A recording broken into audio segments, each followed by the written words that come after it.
Money FM 89.3, the best of the afternoon update. Money FM 89.3, that's right, you're with me, Lynlee, this Friday afternoon.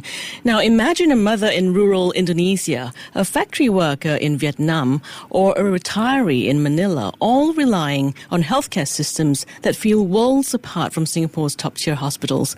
Yet every one of them shares a single reality. Healthcare in ASEAN is at a crossroads. Costs are rising, chronic illnesses are surging, and the pandemic exposed gaps from stalled supply chains to overworked staff that can mean the difference between life and death. But ASEAN isn't standing still. Across the region, innovators are pioneering new financing models, digital-first clinics, and green infrastructure to bring care to every doorstep, not just every capital city. Welcome to Industry Insight, where we unpack the future of Asia's most critical sectors, from logistics to sustainability to healthcare. I'm your host, Lynlee, and we're zeroing in on a challenge that touches every community across Southeast Asia, building healthcare systems that are accessible, resilient, and affordable. Today, we'll explore how partnerships beyond our region can offer fresh pathways to progress. To help us map the path forward, I'm joined by Chris Humphrey, Executive Director of the EU ASEAN Business Council. Chris, welcome to the show. Thanks for having me on. Now, let's start broad.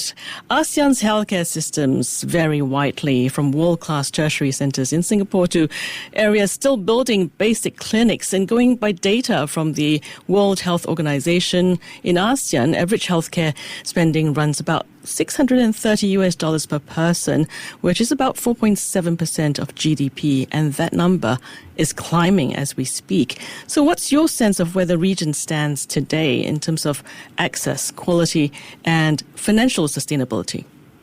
Well, let's deal with the last question about first, the financial sustainability. I think we are in a world now where the provision of universal healthcare coverage in Southeast Asia is unaffordable. It's unaffordable for every government, including here in Singapore. We need to change the way we are approaching the delivery of healthcare across the region, particularly as the region is beginning to age quite rapidly. We know Singapore is an aged society, and so is Thailand. But even some of the younger markets like Vietnam and the Philippines will begin to age very rapidly soon. Aging societies means more demand for healthcare. And from our perspective, that means changing the entire approach. It means moving away from a curative care system, i.e. where we treat people when they get sick, to a preventative care system. So we stop them getting sick in the first place, or we catch their illnesses very early when it's cheaper and easier to treat them. So you don't think there's much of a disparity in terms of things in Singapore? There's a disparity in healthcare provision right across the region. Singapore, Malaysia, Thailand are renowned for their healthcare systems. Others, as you mentioned in your opening, are struggling. You go to places like Laos or some parts of Cambodia or the more rural parts of the Philippines, healthcare provision is limited. And as you say, it's often just in very small clinics as well. Large hospitals tend to be concentrated in the urban centres. So providing good level of healthcare across the entire region in an even manner becomes a huge challenge. And that's why we think actually moving to that preventative care system is the way to go. Okay, it does seem like I'm sure there would be pockets of excellence alongside underserved communities, and governments are balancing expanding coverage while keeping budgets in check. Thankfully, that's where the EU ASEAN Business Council comes in, I think. Chris, how is the Council helping translate European experience in public-private partnerships and social insurance design into solutions that perhaps address those divides? Well, we're doing this for a number of ways. We've done a few publications over the years looking at different aspects of the healthcare system, from sustainable healthcare financing through to the role of diagnostics, improving self-care, and improving treatment for NCDs across the region as well. We actually are running a major summit next week in Kuala Lumpur, which Minister Ong Ye Kung will be attending, along with his counterpart from Malaysia and officials from right across the region. And the themes of that discussion are talking about best-in-class, best practice excellence in healthcare delivery involving the private sector. And I think we need to be forming closer relationships between ministries of health, between hospitals and physicians and the private sector as well in the delivery of healthcare. And that's what's been happening in Europe, and that's what we'd like to see more of in this part of the world. Yes, as you mentioned earlier, financing is important. It remains the linchpin. Beyond traditional budget lines, ASEAN is experimenting with blended financing as well, I think, combining concessional loans, development grants, and private sector capital. What EU-backed financing models have shown promise, and how is the Council connecting those ideas with ASEAN ministries and investors? Well, it comes to hospital infrastructure, so actually building a hospital. Europe's done a number of PPP exercises in that. So you are blending public funding and public sector support with private finance, often on a build-to-operate type system. So essentially you're outsourcing the running of the hospital to the private sector in return for their capital input to build the hospital. That is a model which can work pretty well. Places like the Philippines are quite good on having PPP systems. I think it's something that could be rolled out into other markets across Southeast Asia as a whole. The other aspect of this, of course, is how do we as individuals pay for our healthcare? Having a system like the UK has with its national health system, free to use, is not going to work in Southeast Asia. The governments can't afford it. Taxpayers don't want to be paying those the high levels of taxation. So we need to look at, again, a blended payment system, which would involve partly out-of-pocket expenditure, partly insurance policies, and partly pay-to-use, and then partly funded by government. That's the only way to make the delivery of healthcare affordable going forward. Okay, so you were talking about how preventive health might be the key to all this, and the shift from crisis response to proactive care, they all rely heavily on digital tools. So Europe's e-health interoperability standards are often held up as a model. So could you talk about how the Council's Brussels-Jakarta dialogue is advancing common digital health frameworks in ASEAN? Well, we are encouraging DG Santé, that's the part of the European Commission that deals with health, to be more involved in the region and to explain more about what Europe's done and offer capacity building and support for the region. I think if you get to a situation where you are using IT solutions smartly, that absolutely eases the delivery of healthcare. If you can ensure that healthcare records for individuals aren't just available in the local clinic, but are accessible by the hospitals right across the country and by clinics right across the country, that means you can go and get treated anywhere and your entire records are available. That speeds up the delivery of healthcare. It lowers the cost of doing it as well. It saves on doing additional tests and checks when the information is already loaded there in the system.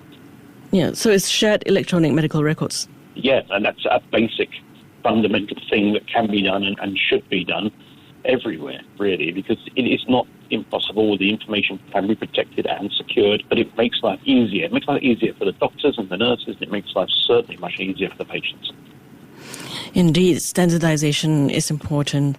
Now, hospitals can be energy guzzlers and major waste generators. Europe's Green Hospital Certification and circular procurement policies seem to offer a playbook. So what sustainable operations practices do you or the Council recommend sharing with ASEAN healthcare operators? Well, there are a number of things we need to look at in that respect. It starts with procurement, the sort of products you're procuring, the packaging they come in. It also comes down to making sure you have more efficient air conditioning systems in your hospitals, more efficient lighting systems in your hospitals.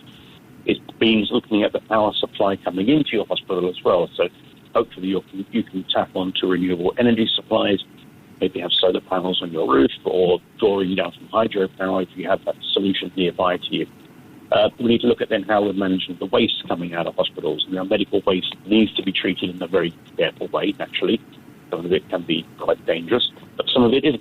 So we need to make sure we're sorting the waste from hospitals properly, identifying those elements from some of the packaging that can be recycled and reused.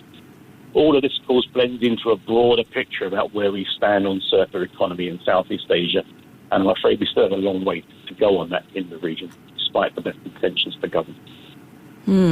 Turning waste into value while cutting emissions and costs is challenging, but definitely a win-win. Now, two pillars underpin any resilient system: supply chains and people.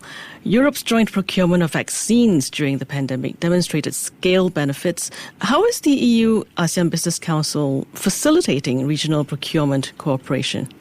I don't see much happening in the way of regional procurement happening in Southeast Asia. There was a definite missed opportunity in COVID 19 times for the 10 member states to work together, procure vaccines together. They would have got a much lower rate price for them. They probably would have got delivered faster as well. Instead, every member state went about their own procurement. And I think that demonstrates where they are in their mindset. If they work together smarter, particularly we're talking about life course immunisation or we're talking about vaccines in general, working as 10, buying as 10 would give them much bigger bang for their buck. Okay. And you mentioned earlier that the EU ASEAN Business Council is set to host the EU ASEAN Health Summit this year. Can you tell us more about this event and what urgent challenges and opportunities might be discussed there? Yeah, certainly. So it's a major event happening next week in Kuala Lumpur alongside the ASEAN Leaders Summit. We have a number of panels there. We have a ministerial panel involving Ong Ye Kung and his counterpart from Malaysia. And then we have discussions looking at how we can work together to help prevent NCDs in the region, so try and stop things like obesity and cardiac arrest, etc. Also panels looking at how we can have sustainable financing mechanisms for healthcare, so to make healthcare provision more affordable.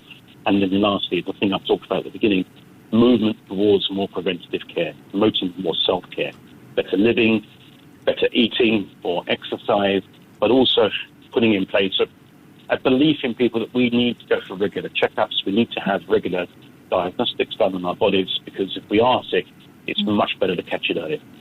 Okay, Chris, thank you so much for guiding us through how ASEAN can leverage proven European frameworks on financing, digital health, sustainability to build stronger, more equitable healthcare systems. Before we close, where can listeners track the EU ASEAN Business Council's ongoing work and upcoming events? You can visit our website, www.eu-asean.eu. All the information is there. Excellent. Chris Humphrey is Executive Director of the EU ASEAN Business Council. Thanks for joining us on Industry Insight. Thank you. To listen to more great interviews, download our podcasts at audio.sg or download the audio app. That's AWEDIO, audio at the App Store and Google Play.